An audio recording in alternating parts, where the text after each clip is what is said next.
Assalamu alaikum wa rahmatullahi wa barakatuh. Take out your Islamiyat textbooks, page number 9.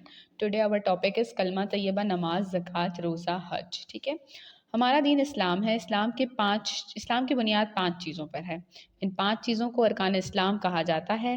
ان 5 بنیادوں کو مانے بغیر کوئی شخص مسلمان نہیں کہلا سکتا.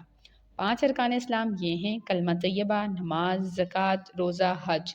کلمہ طیبہ کا مطلب ہے کہ زبان اور دل سے یہ ماننا کہ اللہ تعالیٰ کے سوا کوئی عبادت کے لائق نہیں اور حضرت محمد صلی اللہ علیہ وسلم اللہ کے رسول ہیں. جس کی عبادت کی جائے اسے معبود کہتے ہیں. ٹھیک ہے، اس لیے صرف اللہ تعالیٰ ہی ہمارا معبود ہے.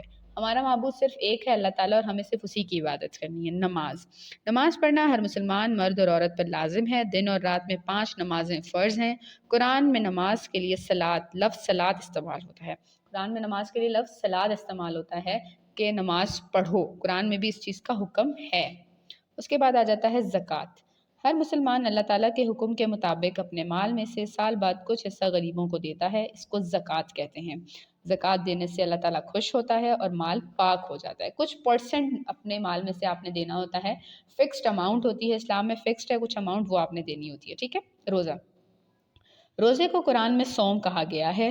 ہر سال رمضان کے مہینے میں پورا مہینہ روزہ رکھنا فرض ہے. روزہ رکھنے والا فجر کے وقت سے لے کر مغرب تک کھانے پینے اور غلط کاموں سے باز رہتا ہے. ٹھیک ہے، 30 روزے ہم پر فرض ہوتے ہیں. پورے مہینے کے روزے ہم نے رکھنے ہوتے ہیں. ٹھیک ہے، ہر سال رمضان کے مہینے میں. حج، وہ مسلمان جس کے پاس اتنے پیسے ہوں کہ وہ گھر اور سفر کے اخراجات پورے کر سکتا ہو تو اس کے لیے لازم ہے کہ وہ مکہ مکرمہ جا کر حج کرے.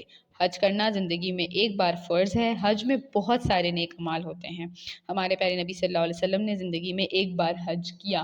اللہ ہم سب کو بھی حج پر لے جائے اور حج کرنے کی توفیق عطا فرمائے. آمین ثم آمین.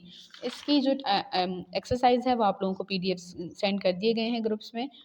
آپ لوگوں نے وہاں سے دیکھ کے یہ کمپلیٹ کر لینی ہے. فی امان اللہ. اپنا خیال رکھیے گا. اللہ حافظ.